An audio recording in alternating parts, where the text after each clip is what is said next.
Good evening. Tonight, protesters stormed Capitol building, halting debate to confirm President-elect Joe Biden's Electoral College victory as U.S. Vice President Mike Pence rejects Trump's call for overturn.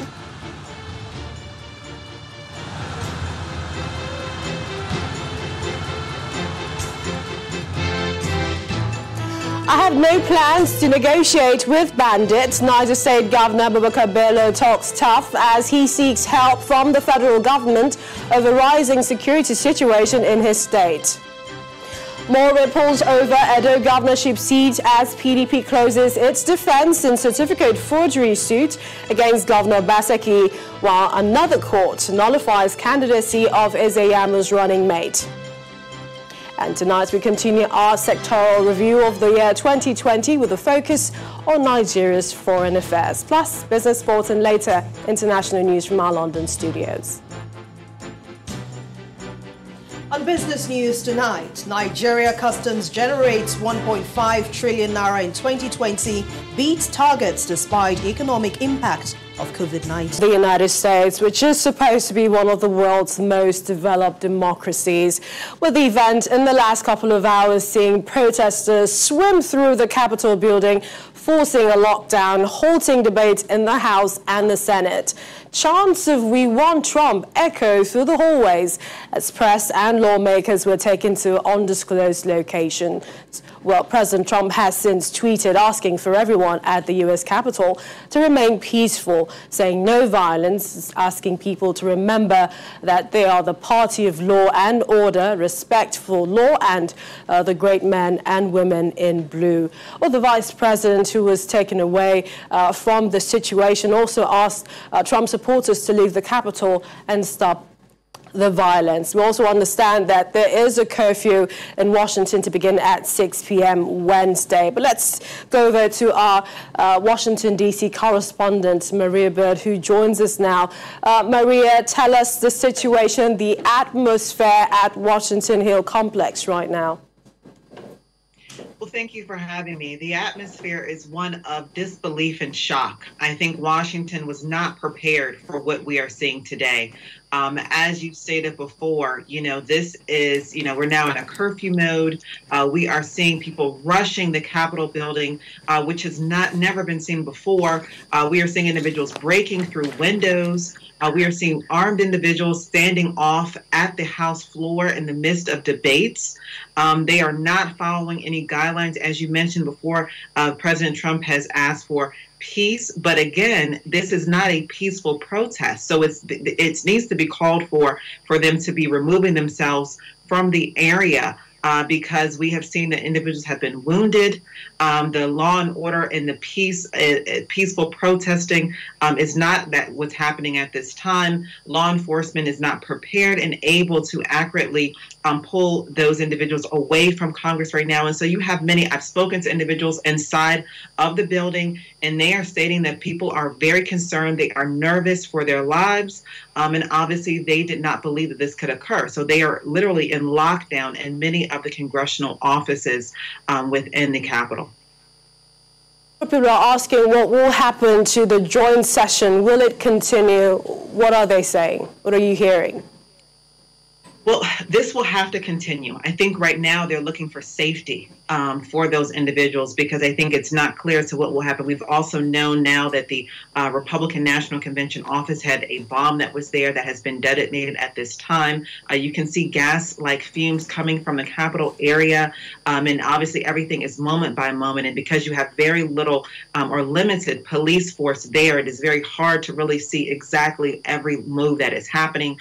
Most of the individuals that are in the area obviously are evacuating as quickly as they can, unless they are obviously trapped within the House. But the joint session will have to reconvene. But this will be obviously something that I think they'll have to go through the Constitution to see what is the next step. As typically it's done in less than 2 hours are pretty much the rules and regulations for the actual certification of the election. Thank you, Maria Bird, our Washington, D.C. correspondent there. We'll continue to follow the developing stories.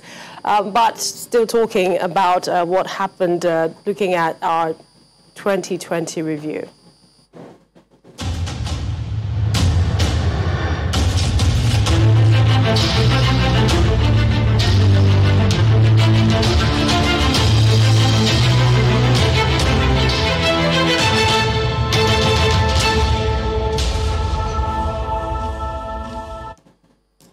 There is no doubt the world changed in 2020 because of the coronavirus pandemic, even foreign policy and diplomacy. Here in Nigeria, while the pandemic affected these areas, the country more than ever focused on citizen diplomacy. Our Foreign Affairs correspondent Amarachi Ubani reports in our ongoing review of the year 2020.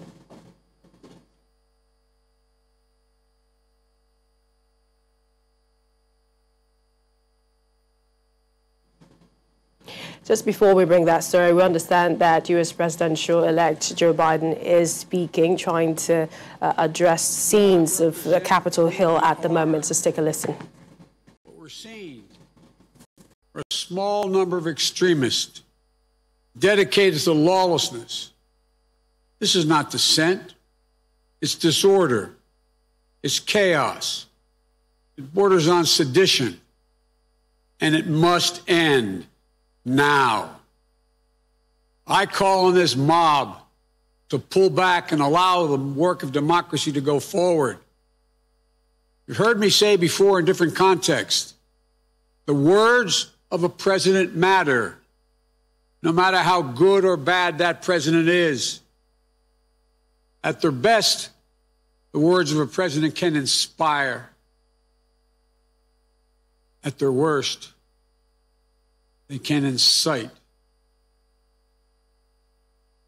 Therefore, I call on President Trump to go on national television now to fulfill his oath and defend the Constitution and demand an end to this siege, to storm the Capitol, to smash windows, to occupy offices, the floor of the United States Senate, rummaging through desks, on the Capitol, on the House of Representatives, threatening the safety of duly elected officials. It's not protest, it's insurrection.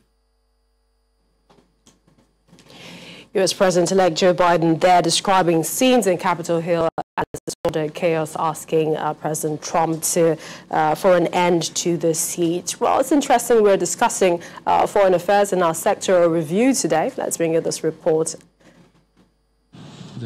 If there was anything the world must have realized by now about the year 2020, it is that people are important and there can be no nations without people. While the year began with the promise of more bilateral relations and greater connectivity with the international community, the Ministry of Foreign Affairs soon realized that with the growing pandemic, it definitely had to show up more for citizens abroad. And so, while the Nigerian government announced the ban on international flights and shut borders to curb the coronavirus, the Ministry of Foreign Affairs announced plans to evacuate Nigerians from abroad. The plan got off to a shaky start as the number of Nigerians abroad willing to return to the country grew. At the moment, there are more people who want to come back home than we have isolation centers and beds for them. So we want to make sure that all the facilities and all the resources are available to cater for them when they come in here. 2020 saw the highest evacuations during peacetime, facilitated by the Nigerians in Diaspora Commission. I think well over 18,000 people came back to Nigeria, working with the PTF on COVID-19, the Ministry of Foreign Affairs, our missions in various countries and NITCOM. We succeeded in getting them back home. That you are going to do another 14 days after 14 days. Reports of Nigerians in Guangzhou province in China being maltreated was addressed by the minister after a video emerged on social media of Nigerians stranded outside their apartments following misunderstanding with authorities about their quarantine and the seizure of their passports. It's like you are seizing Nigeria as a whole. It's not acceptable. That's another thing. Nigeria's relations with her immediate neighbors was also tested in 2020 with the demolition of a building belonging to the Nigerian mission in Ghana, a move criticized by many as a slap on the face of a country that has played big brother to many African countries. While tempers flared on this side of the divide, the Ghanaian president, Nana Akufo-Addo, placed a private phone call to President Muhammadu Buhari, apologizing for the act and promising the Ghanaian government would pick the bill for the damages caused. Meanwhile, Nigerian traders in Ghana continue to clash with their hosts over enforcement of trade laws. Nigerian traders' shops were locked at intervals over non-compliance with the laws. By August, the Minister of Foreign Affairs summoned the Chargé d'Affaires of Ghana to Nigeria to protest the forceful closure. Nigeria still had the chance to play Big Brother as the political crisis in Mali wore on. President Muhammadu Buhari made his first official visit that year outside the country in July, alongside 4 other West African leaders, to intervene in Mali's unrest following a coup. The president appointed his predecessor, Goodluck Jonathan, as ECOWAS special envoy to Mali to help resolve the crisis. And after weeks of shuttle diplomacy, the military junta agreed a power-sharing deal establishing a joint military-civilian government. It was a year of fewer international travels for President Buhari, who, apart from the intervention in Mali, was in the UK for the first ever UK-Africa summit in January and the Africa Union summit in Addis Ababa, Ethiopia, in February. He would later play host to the Burkina Faso president in September and the Ghanaian president, who classified the visit as a private one. You are welcome. I, Akinwumi Ayodeji Adesina. Beyond Africa, Nigeria shone on the international scene with the re-election of Dr. Akinwumi Adesina as president of the African Development Bank, after being cleared of alleged impropriety and fraud. It's an honor and privilege to be here. And the emergence of former Finance Minister Ngozi Okonjo-Iweala as the most qualified candidates for the role of Director General of the World Trade Organization. All I want to say is that trade is important for the 21st century. The year perhaps ended on a high, as the Minister of Foreign Affairs boarded the first direct flight from Nigeria to Jamaica, commemorating 50 years of good bilateral relations between the two. Amarachi Ubani, Channels Television News. In part 2, after the break, we'll have more on our review of Nigeria's foreign relations and policies in the year 2020, and we'll be joined by our foreign affairs correspondent, Amarachi Ubani, in the studio. Do join us again.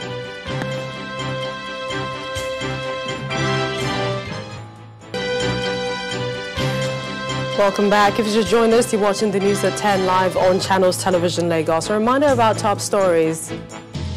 Protesters stormed Capitol building, halting debate to confirm President-elect Joe Biden's Electoral College victory as U.S. Vice President Mike Pence rejects Trump's call for overturn. I have no plan to negotiate with bandits. Niger State Governor Abubakar Bello talks tough as he seeks help from the federal government over rising security situation in the state. More ripples over Edo governorship seat as PDP closes its defense in certificate forgery suit against Governor Basaki, while another court nullifies candidacy of Eze Yamu's running mate. Tonight we continue our sectoral review of the year 2020 with a focus on Nigeria's foreign affairs. Plus, we have business, sports and later international news from our London studios. Our foreign affairs correspondent joins us here in the studio, Amarachi Ubani. Glad to see you. Hi, Millicent. Really odd being on this side. I know. One can imagine. All right, looking at 2020, the year in review, how would you describe it, looking at our foreign affairs?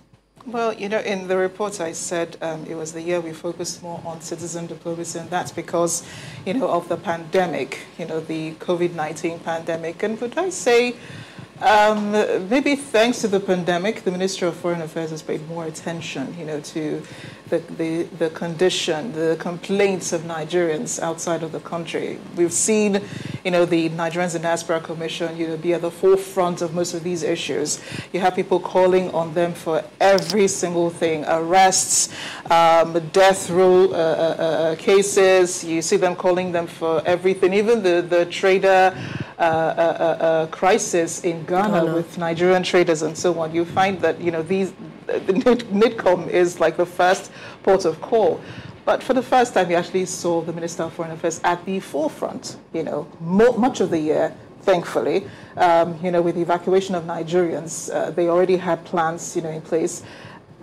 although it seemed like, this was a copy of what, other countries were doing, evacuating their citizens, planning for, quarantines for people coming from outside, and, countries were also shutting their borders. You had to take a look at international flights and so on, and we also had to do the same.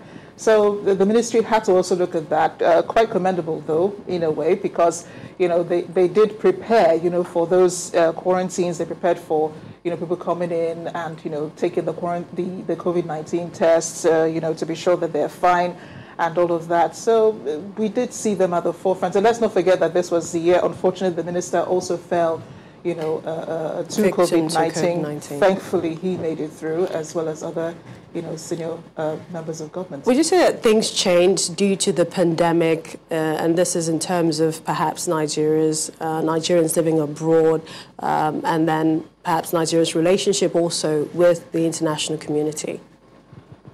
I wouldn't say much really changed, because it seems like, Nigeria did everything else that she would have done. I'm not sure how much of shuttle diplomacy was really affected by the coronavirus, the pandemic, because, monitoring the minister's Twitter feed, you saw him meeting with different world leaders. That continued. And then there was a lot of use of technology. Video conferencing was most popular in 2020. We also saw that, with other world leaders.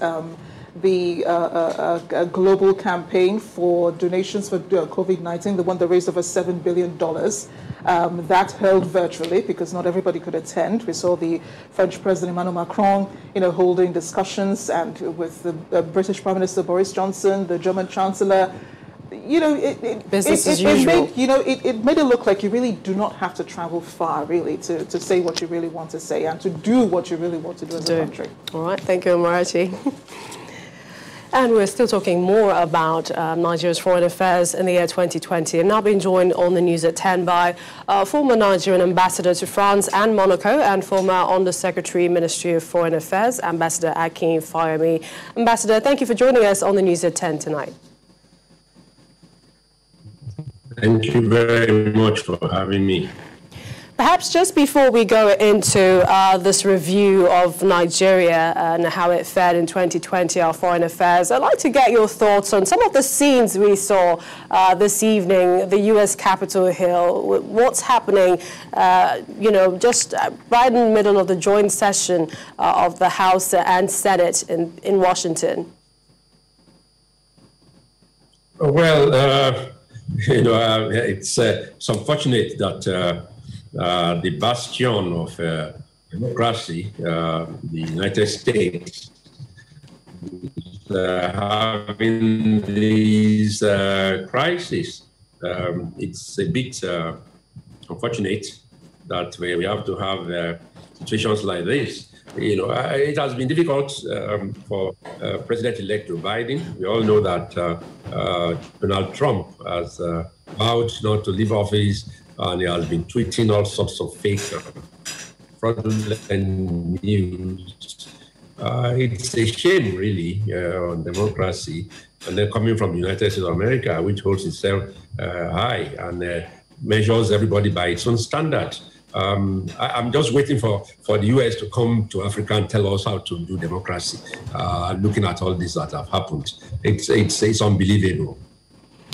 All right, well, we're still going to talk about this a little bit, but let's come back to us here. And this is even before the pandemic struck. It has been hard to decipher what Nigeria's foreign policy is. Do you think it was brought into focus in the year 2020 due to the pandemic? Well, it depends on how far back you want to go. When you say that before the pandemic, I don't know whether you mean last year or 2 years. Anyway, let me put it in focus. We have not had a fantastic foreign policy, so to say, pandemic or no pandemic.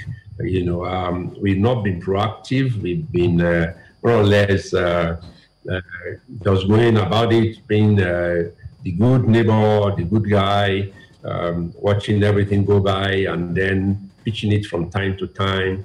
And I don't think that is how we should be. I don't think pandemic brought anything into focus. because pandemic did not take anything away from our foreign policy. You know, from what Madam Amarachi was saying, from the very short things, pandemic did not stop diplomacy from functioning. So our foreign policy prior to pandemic has not been well defined. So I will not say that pandemic has not brought it into focus. What kind of focus is that? We are still a bit far behind what we should be doing foreign policy-wise. We've had some successes indeed, but we've had a lot of mediocrity, in terms of our foreign policy. We've just been a passerby and just a participant in what is going on. We've not been driving things, even within our backyard in ECOWAS, on the African continent, then not to talk of the international stage. So I hope, things will get better this new year, but pandemic doesn't had nothing to do with it from my own point of view. So not much impact, but then looking at, the year 2021, with what you feel happened or didn't happen in 2020, do you see any real change happening, a fresh start perhaps, especially for the Ministry of Foreign Affairs? Yes, indeed. I share that optimism. I've always been an optimist, and I know that we have great potentials. I will not limit it to the role of the Ministry of Foreign Affairs alone. I will expand it to include the presidency, which has to give that directive and the directions for the Ministry of Foreign Affairs to follow. I have to also put it the bulk on the desk of the National Assembly. They have to fund. I do beg your pardon, but just to follow up on the developing story, we understand that President Trump is speaking at this moment. Let's quickly listen to him. So evil. I know how you feel, but go home and go home in peace. Well, just a one-liner there, but President Trump just addressing the situation, asking protesters to go home and go home in peace. Back to you, Ambassador Fayemi, if you can remember your concluding thoughts with regards to the future of our foreign affairs going forward. Yes, indeed. I remember I was saying that the buck does not stop on the desk of the Ministry of Foreign Affairs alone. It has many components. Particularly the presidency, there must be some authority to the Ministry of Foreign Affairs to be able to conduct foreign policy as it should conduct it, without hindrance, without let, and with a lot of support. And then I also said that the National Assembly has a lot to do, because if you don't appropriate enough funds for the Ministry of Foreign Affairs, diplomacy cannot be conducted on peanuts. It's not done. We need to reach out. We have so many commitments which we have not been able to do. We have to be at the AU, African Union. We are not there. Fortunately, we are trying to get a commissioner in there now. We've never had for a long time. With ECOWAS, we are driving it. African Free Trade Continental Area, we cutting on to it very late, but if not for that. So it's not just Ministry of Foreign Affairs. Yes, Ministry of Foreign Affairs is the driver of the foreign policy, but there are so many other components, particularly the presidency, National Assembly, as well as other MDAs that will help us move foreign policy forward in this 2021. And I really am optimistic that we get something done much better than what we had last year. All right. A lot of work for us. Thank you so much. Former Ambassador to France, Monaco, former Under Secretary, Minister of Foreign Affairs, Ambassador Akin Fayemi. Thank you for joining us on News at 10 tonight. Thank you very much. Thank you. Well, not minding the worsening state of banditry in the country, Niger State Governor Abubakar Bello says he will not enter into negotiation with bandits, calling them criminals. Speaking to journalists today after a meeting with the president at the villa, Mr. Bello insists that bandits cannot be trusted, so entering into any form of discussion is not a good option. Bandits are mostly Fulanis that have no one to control them. Even their parents cannot control them. So we call them bandits, but these are common criminals. They're armed robbers.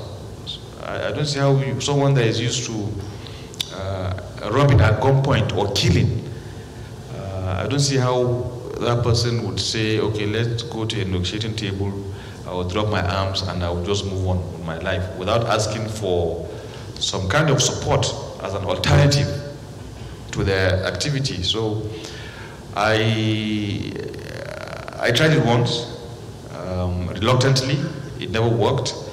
So I don't think, unless I see some evidence of sincerity, but I really am not interested in such negotiations. The dynamics of the criminal activity has changed. I mean, they started with armed robbery, then they moved to cattle rustling, now they now moved to kidnapping, all as a means of getting money. But recently, the trend has changed. They've started burning farms and killing animals. So this has given me some concerns, and at the same time, it's kept me thinking, what is the motive? I can understand if you kidnap, you rob, or say you're doing for money. But when you burn farms, then there's something else happening. Or when you kill animals, we've had instances where they go to villages and they kill animals. They don't steal them, or they kill them, or they burn farms. So if you stop people from going to farm, it means you're trying to deprive that nation of food security. And to legal matters, where the battle for the Edo State governorship seat is not over yet, as the People's Democratic Party today closed its defense at the Federal High Court Abuja in the certificate forgery suit against Governor Godwin Obaseki. Governor Obaseki's lawyer had called a witness who attested to the authenticity of the degree certificate issued to Governor Obaseki by the University of Ibadan in 1979. The trial judge, Justice Ahmed Mohammed, thereafter adjourned the suit till tomorrow for the adoption of written addresses. Meanwhile, another court, this time a state high court in Edo State today, delivered judgment in favor of the claimant in the suit seeking to nullify the candidacy of the deputy governorship candidate of the All Progressives Congress in the September 19th Edo governorship election, Mr. Audu Ganiyu.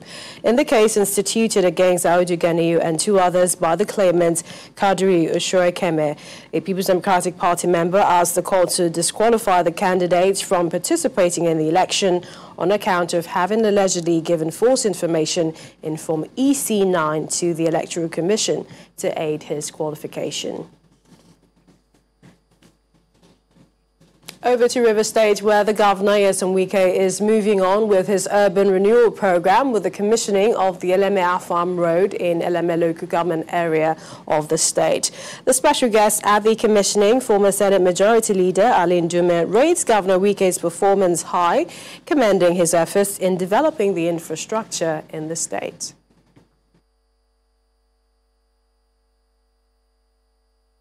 On behalf of my dear friend, Your Excellency Barrister Wike, I commission this Eleme Oyibu Road to the glory of Almighty God.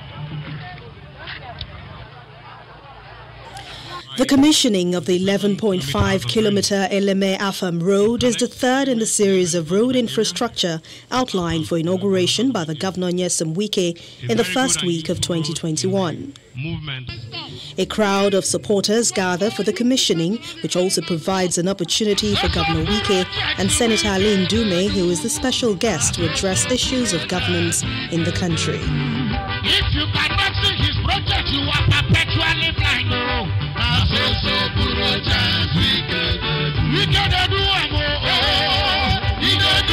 For Senator Dume, despite being an APC member, Governor Wike of the PDP is a nationalist who speaks truth to power. One thing that we have in common, as most of you know, is that as a leader, you must stand out to speak the truth, even if you are alone. And Wike is known for that. And I'm proud of you for that attitude.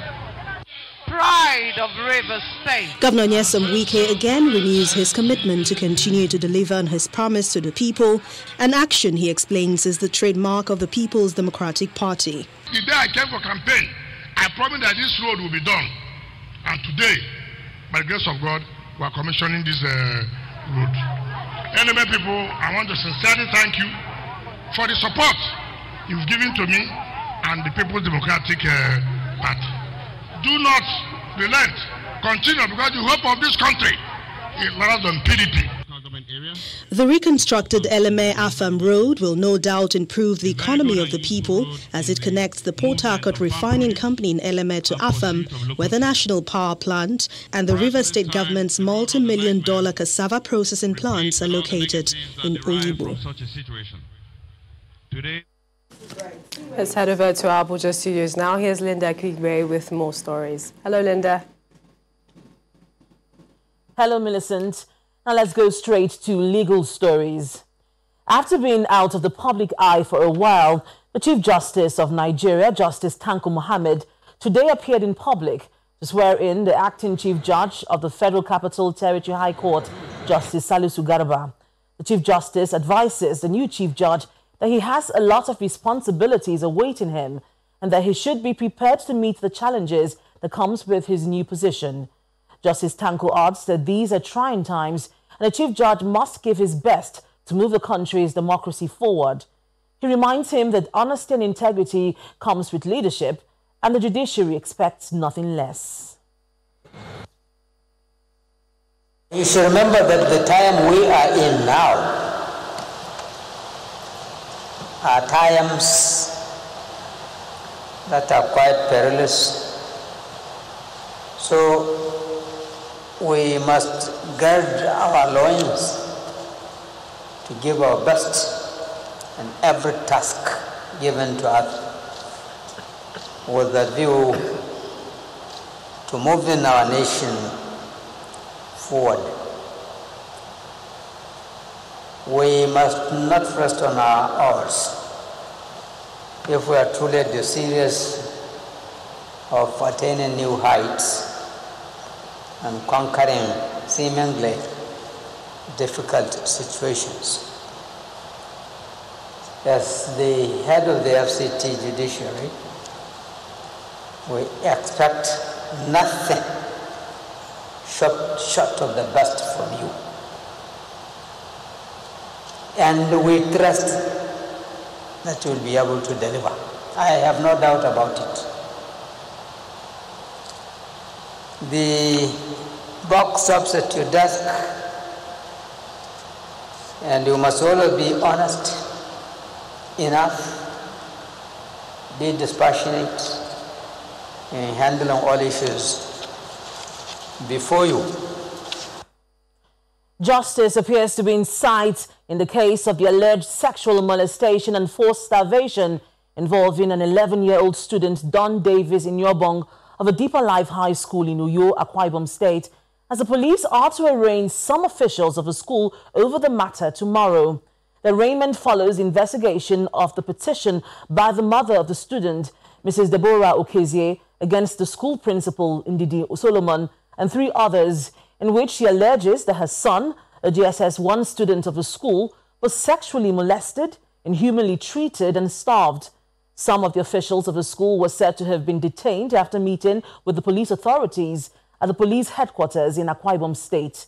Mrs. Okezie had raised an alarm in a viral social media video alleging abuse by some senior students of the school, sparking outrage and investigation by the police, with the school authorities vowing to ensure justice is done on the matter. And that's all from Abuja. Back to you, Millicent.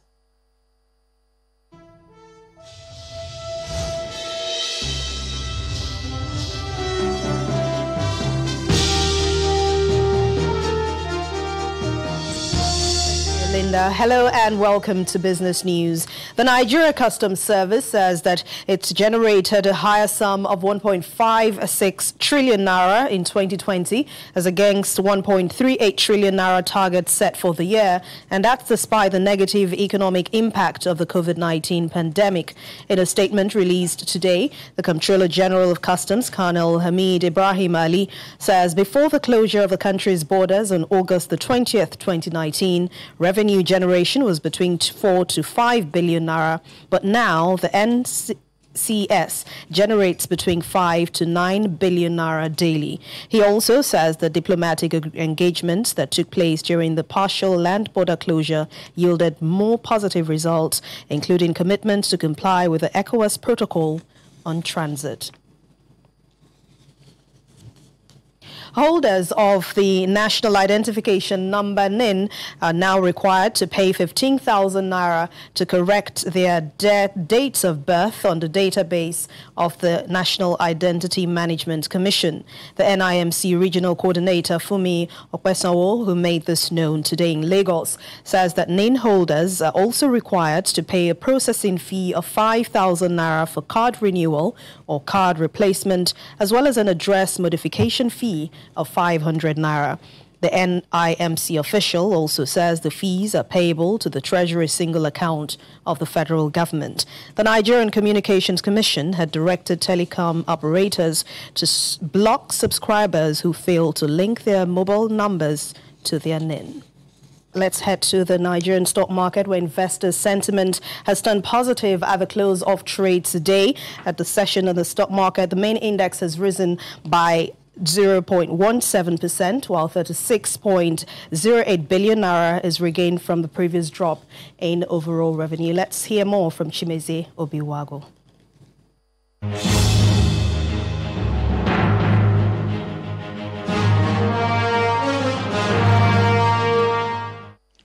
Caution. That's one word I can use to describe what happened at the market today, and in fact, what has been happening since the new year began. Let me put it this way. Real investors are not yet in the market. What we have at the moment are more of speculators. Let's look at the activity chart. Very poor volume and value there. The market managed to churn out a little over 2 billion naira. The stockbroker I spoke with earlier in the day explained that these real investors are simply waiting for government policy direction before taking a position in the market. Nonetheless, the bull managed to resurface, pushing the all-share index up by 0.17% after Tuesday's losses. The explanation for that loss yesterday was that there was a heavy rush after the impressive gains entering into the new year. So investors needed to book some profits, but traders will tell you there is still a lot of value in the market, and we will have it much better than we've seen. The sectoral indices are looking moderately okay. In fact, there was no serious gainer or loser. This quiet activity is likely going to continue for the rest of the week. Hopefully, market will bounce back fully next week as corporates prepare to release their fourth quarter and full year earnings for 2020. And of course, the much anticipated dividend payout. But let's keep our fingers crossed. Back to you, Anne. And that's Business News tonight. Thank you for watching. I'm Anne Nwawodo. The rest of the news at 10 continues now with Millicent.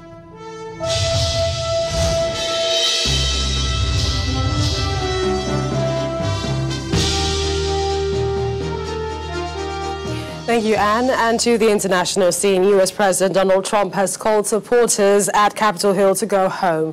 Congress debate on certification of Joe Biden's presidency was disrupted after Trump supporters stormed the building, smashing windows and putting lives at risk. Lawmakers had to be taken to safety and told to reach for gas masks under their seat.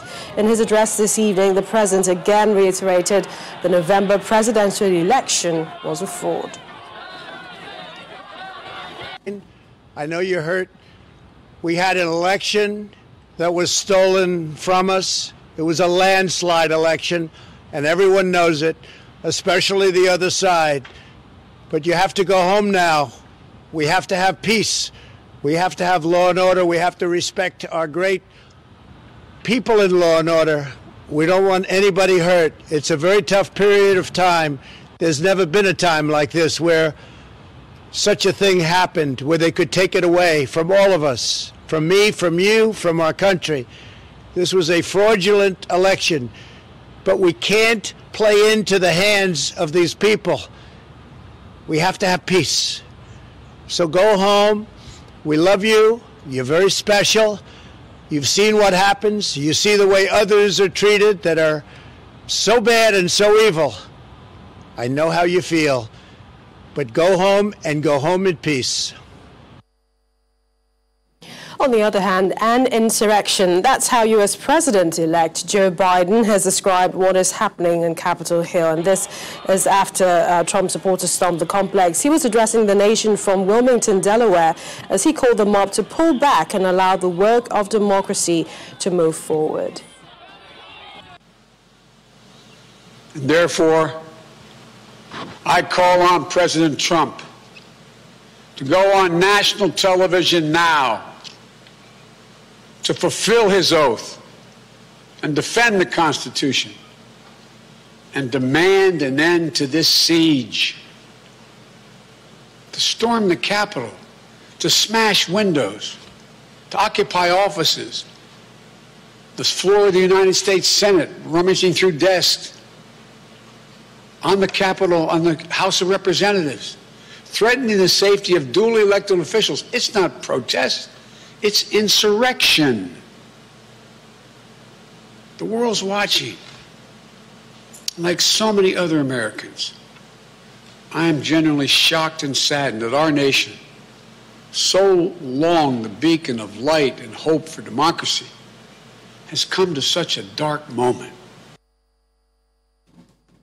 And our foreign correspondent is back with us, Amarachi Ubani. I mean, shocking, he said, President-elect Joe Biden. But then how would you describe what we're seeing in the most developed democracy in the world? But I think everything has culminated up until this point. I mean, we've seen President Donald Trump try everything possible, look for all of the loopholes in the Constitution and, in American laws just to make sure that he remains president of the United States. And he's made some really desperate moves, President Trump. So it's not surprising that this is happening. Even before this debate, the authorities had already called for, security agents to be on standby because Trump supporters had been gathering, all day. There were reports that this was going to happen, something like this was going to happen. But to see this happening in America is really shocking. One question a lot of people are asking is, are you saying that Trump is fueling this, or perhaps the Republicans in any way? Is there in his, perhaps, mannerisms and what he's saying? If he's not fueling it, he's allowing it.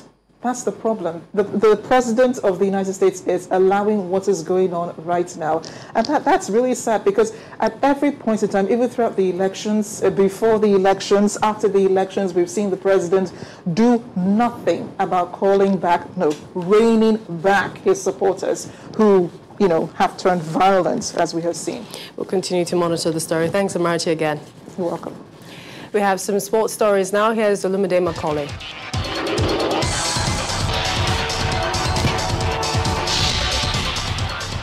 Thank you, Millicent. Hello and welcome to Sports News. Enyimba have crashed out of the African Champions League despite beating Al Merrikh of Sudan 2-1 in the second leg of the final qualifying round played this afternoon at the Enyimba International Stadium in Aba, Abia State. Hat-trick hero from the first leg, Sefeldin Malik, puts Al Merrikh ahead in the 8th minute, but 2 goals in the 14th and 51st minutes from Victor Mbauma sealed victory for Enyimba. But Al Merrikh progressed to the group stage 4-2 on goal aggregate, while Enyimba dropped to the Confederation Cup. Manchester City have advanced to the final of the Carabao Cup after beating rivals Manchester United 2-0 at Old Trafford.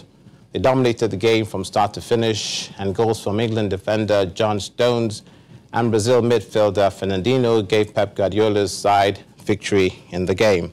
City will now face Tottenham in the final at Wembley on Sunday, April the 25th. Still on the Nigeria Women's Football League, Nasarawa Amazons have recorded their first win after defeating Delta Queens 1-0. Delta Queens battled to a 2-1 victory over Confluence Queens with goals from Joy Jerry and Mary Anjo Royal Queens defeated Osun Babes 1-0, while FC Robo Queens emerged the biggest winners of the day with a 5-1 thrashing of crisis-ridden Pelican Stars.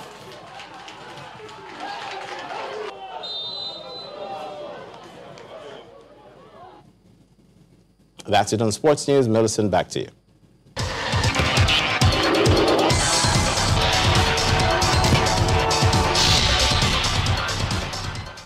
Thanks, Olumide. And the main news again. Protesters today stormed Capitol building, halting the debate to confirm President-elect Joe Biden's Electoral College victory as U.S. Vice President Mike Pence rejected Trump's call to overturn Biden's victory. He said he has no unilateral authority to decide presidential contests. Well, that's News at 10 tonight. Thank you for watching. I'm Millicent Walker. Stay with Channels Television, your home for the news.